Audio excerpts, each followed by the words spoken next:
Hello and welcome to Colin's Time to Bake. Today we're baking baklava. We're also working with Instructables.com, that's Instructables.com. The wonderful folks at Instructables.com have invited me to join in their snack contest, which runs until the 18th of May. What I need everybody to do is to watch the video, vote and say that I'm your favourite, because you know that I am, and that way I can win some prizes. Let's get our ingredients ready.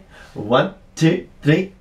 Ta-da! First, switch on your oven to 180 degrees. Next, grease an 11 by 7 inches baking tin. I'm actually using a Swiss roll tin because I couldn't find one, and well, this worked just as well, so grease it up with some of your butter.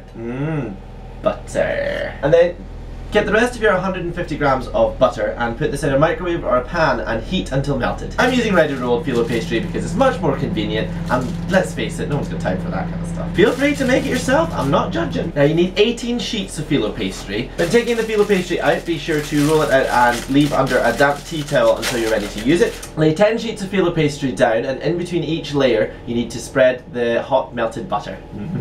Now it doesn't matter if it hangs out over the edge because you'll be cutting that off anyway, but it's up to yourself. I mean, I'm just going to be winging it because that's how I like to do things sometimes. Put the next layer on and then start to spread the butter over again, and keep doing this until you have 10 layers. Now when you reach the 10th layer you want to butter that as well, and this prepares it for the filling. What is the filling? Well, let me tell you. The filling consists of 200 grams of mixed pistachios and walnuts. You'll want to deshell the pistachios before you put them in, otherwise it's just not going to taste that good. So you're supposed to finely chop them, but in my case, I'm just going to blitz them because I like to, you know, make things a little bit quicker. The cardamom, I could only find pods, so I split open the pods and did crush the seeds inside, and that's what you need. You need to crush the seeds, and you need 1 teaspoon of ground cardamom. That into the mix. You also need 2 tablespoons of granulated sugar. And like I said, for the sake of ease, instead of finely chopping it, I'm just going to blitz it a little bit in the food processor.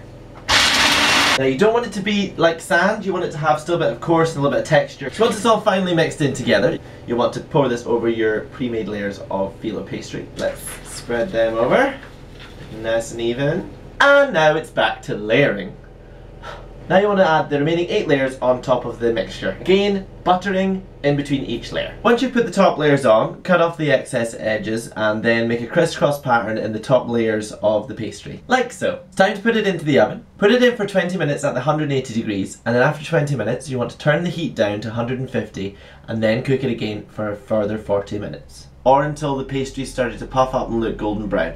While this is baking, it's time to make the syrup. You get a little pan, 300 grams of granulated sugar, 250 milliliters of water, a teaspoon of orange blossom water, and a teaspoon of lemon juice. Combine the sugar, water, orange blossom and lemon all together over a medium heat and simmer until the sugar has melted, and then it becomes a syrup. When it's ready, you want it to look a little something like this. It might be slightly overdone around the edges just because the puff pastry start to flake away. Put it on a cooling rack and leave it to cool. Before you do that, you get your syrup and you gently pour over the whole thing and leave that to cool. Once it's cool, it should look shiny and pretty and should crack on you.